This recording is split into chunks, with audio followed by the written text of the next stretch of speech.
inside the strong walls of the old warrior city of Perugia, and up on top of the fortress hills, the people are at their ease.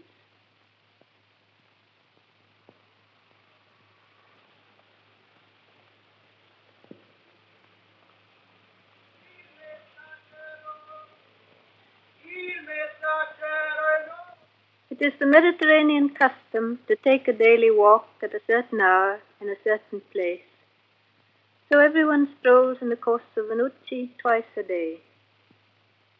Instead of making definite appointments, in Perugia, they say, we'll meet in the corso. It is part of the life, and traffic is forbidden from the streets at the hour of the passeggiata.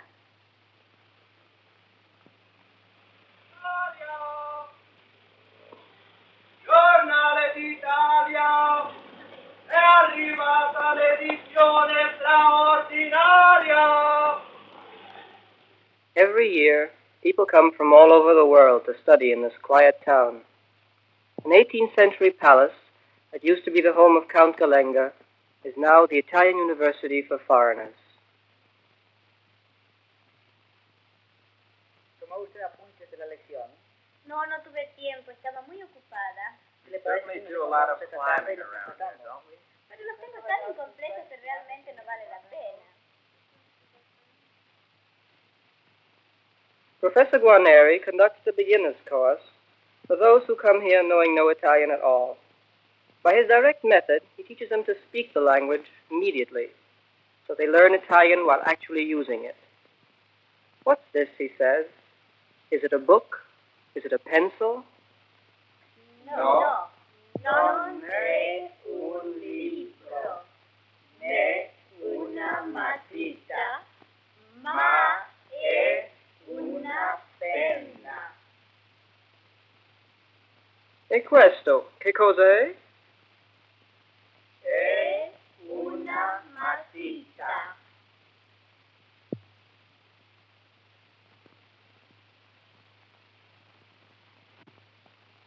For the more advanced students, there are courses in all the various branches of Italian culture. Right from the beginning, all the lessons are held in Italian, and even when they know only a few words, the students use Italian when talking among themselves. It's somehow typical of Perugia that the foreigners should make friends in Italian.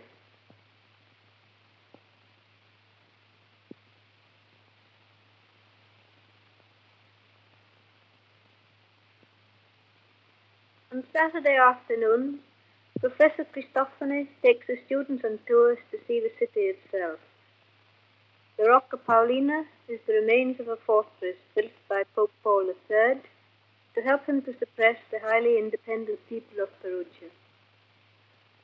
On the outside, he built into the castle wall the remains of an Etruscan gateway. Inside, there is preserved intact a 14th century street, for Paul used the homes of his especial enemies as a foundation for his own defenses, and the fine rooms of aristocratic mansions became dungeons in the Pope's fort.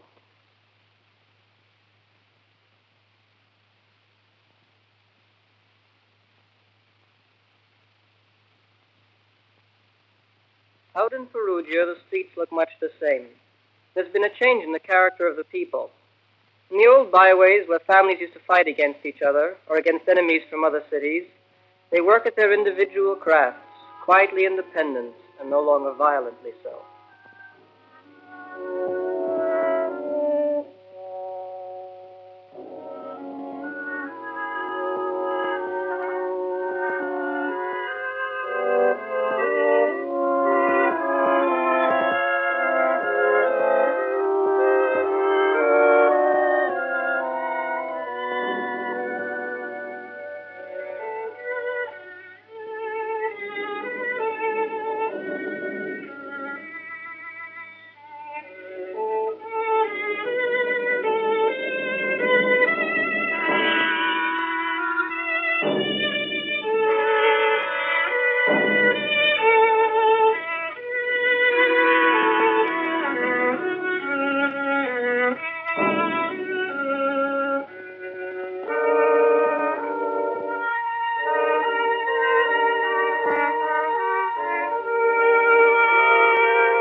Their ancestors fought against the Sisi and Siena and subdued most of the neighboring towns. But modern Perugians welcome strangers. Nowadays, Perugia is invaded every autumn by more than 100 American Fulbright Fellows, many of whom bring their families. All of them are specialized students who already have experience in some branch of learning or art. As part of a scheme to help the people of Europe and America to know each other, Senator Fulbright sponsored an act in Congress in which the United States government gives selected scholars and artists a fellowship for a year's study abroad. Those who come to Italy spend their first month at the University for Foreigners in Perugia.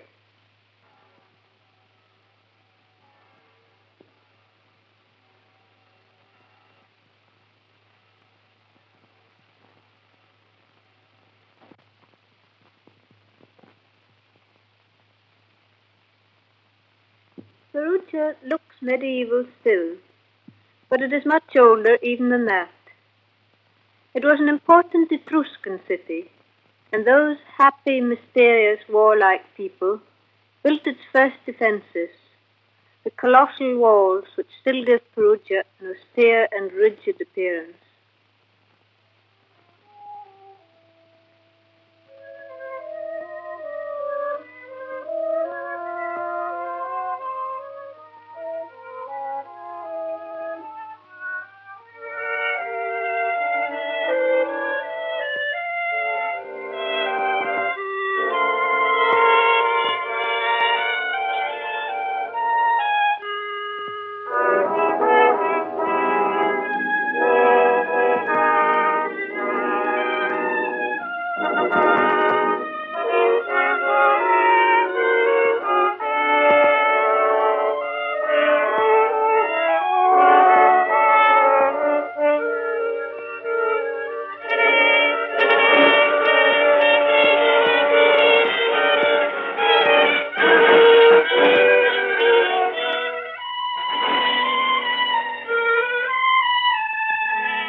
Early Renaissance mystic Umbrian art developed here.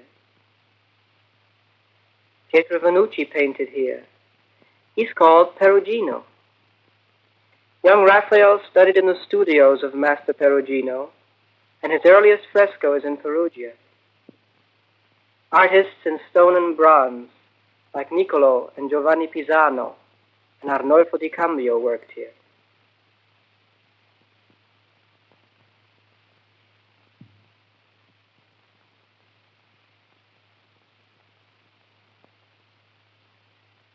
Early upright things with delicate incisions endure in Perugia. Decorative flamboyance never flourished here. In this century, when artistic festivals of great extravagance are the fashion, Perugia has a festival of its own, a characteristic and original one, a solemn festival of religious music. The steep, precise, proud, encircled city is strangely gentle. Saint Francis of Assisi lived near here. The sweetest saint of all came from among the independent Umbrian people. And between occasions when the people of Perugia were barricading themselves in the scarred cathedral to fight against the Pope, praying passionately to God to save them from the power of the Church, from a pulpit in the open square, St. Bernard of Siena preached human kindness, humbleness of spirit, and forgiveness, and was greatly loved by the Perugians.